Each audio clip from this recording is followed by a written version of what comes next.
বলিউড অভিনেত্রী রাজের সঙ্গে বিচ্ছেদের পর একাধিক থাকতে দেখা গেছে ঢাকাই সিনেমার জনপ্রিয় চিত্রনায়িকা পরীমনিকে। তবে হঠাৎ করে এক নতুন নামের আগমন বেশ আলোচনায় উঠে আসেন পরীমনি। পরীমনির এক মামলায় জামিনদার হওয়ার তরুণ প্রজন্মের সঙ্গীত শিল্পী শেখ সাদির সাথে তার সম্পর্কের গুঞ্জন ভাসতে শুরু করে।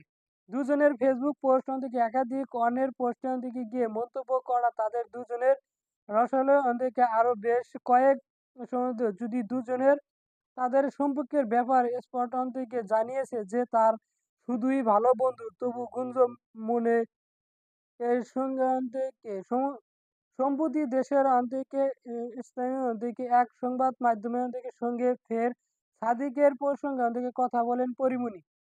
এবার স্পট করেন পরীমনি জানান দিলেন সাদিক তার জীবনে জাদুর মতন। পরীমনি বলেন, সাদিক আমার